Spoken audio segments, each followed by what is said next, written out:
రాణి. నేను KSR ZP girls high స్కూల్లో 10వ తరగతి చదువుతున్నాను. మంచి అలవాట్లు అనేవి మనం ఏ ఏ విధంగా ఉపయోగపడతాయో తెలియజేస్తారా గురువు గారు? చాలా సంతోషం అమ్మా. నువ్వు స్పష్టమైనటువంటి రీతిలో చక్కగా నిన్ను నువ్వు పరిచయం చేసుకుని ప్రశ్న వేశావు. మంచి అలవాట్లు అన్నవి నీకే కాదు, నీ చుట్టూ ఉన్న వాళ్ళకి, సమాజానికి, దేశానికి కూడా ఉపయోగపడతాయి. మన దేశంలో వైద్య ఆరోగ్య శాఖ కొన్ని వేల కోట్లు ఖర్చు పెడుతుంది దేశం మొత్తం మీద. అందులో చాలా వ్యాధులకు కారణం ఏది అంటే, అన్నం తినేటప్పుడు, పలహారం చేసేటప్పుడు చేతులు సబ్బుతో కడుక్కోకుండా ఎట్లా ఉంటే అట్లాగే ఏది పడితే అది తినడం. 2, చాలా కాలం నిలవ ఉన్న పదార్థాలు కేవలం నాలుకకు రుచిగా ఉన్నాయి కదా అని తినడం. అట్లా కాకుండా మనం తిన్నది మనలోకెళ్ళి మన శరీరాన్ని నిర్మాణం చేస్తుంది అని దాని విలువ తెలుసుకున్నప్పుడు నువ్వు ఆరోగ్యంగా ఉండడం చాలా చాలా ముఖ్యం. శరీరమాద్యం ఖలు ధర్మ సాధనం. ఇది బాగుండకపోతే నువ్వేం చేయలేవు. దీనితో వ్యాయామం చేయడం, తినేటప్పుడు చేతులు కడుక్కోవడం, కాళ్ళు కడుక్కోవడం, స్నానం చేయడం శుభ్రంగా, నీ మేజోళ్ళు నువ్వే ఉతుక్కోవడం అలవాటు చేసుకున్నావు అనుకో, నీకు వేళ్ళకి వ్యాయామం ఉంటుంది. 2, మాసిపోతే ఎంత కష్టమో మీ అమ్మగారికి అవి ఉతకడం నీకు అర్థం అవుతుంది. రాజగోపాలాచారి గారు ఇంకా చనిపోవడానికి నెలల ముందు వరకు తన జేబు రుమాలు తాను ఉతుక్కునేవారు. ఎందుకంటే చేతులకు పట్టు ఉంటుందని. నీ బట్టలు నువ్వు ఉతుక్కోవడం ఇటువంటివి నేర్చుకున్నావు అనుకో, అవి మంచి అలవాట్లు.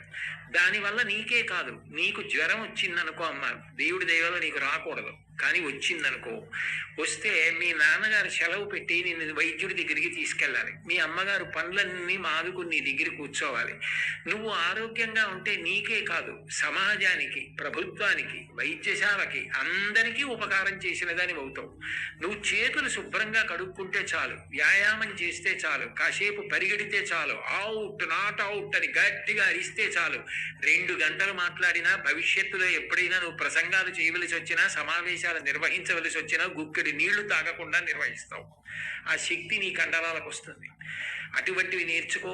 ఇక నువ్వు జీవితంలో శాంతి పొందడానికి ఎప్పుడూ కష్టమే పడితే, మాకు ఎప్పుడూ చదువు ఎప్పుడూ కష్టమే అంటే మరి మాకు సంతోషం ఎప్పుడండి అంటావేమో. మంచి హాబీస్ నేర్చుకో. మంచి హాబీస్ అంటే అవి చదువులో అంతర్భాగం కాదు, కానీ దాని ద్వారా నువ్వు శాంతిని పొందవచ్చు. ఒక్కొక్కసారి నీ హాబీ నువ్వు చదువుకున్న దానికన్నా గుర్తింపు ఎక్కువిస్తుంది. శ్రీపాద పినాకపాణి గారని కర్నూలులో మెడికల్ కాలేజీ ప్రిన్సిపాల్ చేశారు. శ్రీపాద పినాకపాణి గారు మంచం మీద ఆఖరి రోజుల్లో పడుకుని ఉండగా నేదునూరి కృష్ణమూర్తి గారు, విజయవాడలో మల్లాది బ్రదర్స్, వీళ్ళందరూ వెళ్ళి చుట్టూ చేరి కర్ణాటక సంగీతం పాడారు. ఆయన బై ప్రొఫెషన్ డాక్టర్, కానీ కర్ణాటక సంగీతానికి అంత పెద్ద పేరు తెచ్చారు.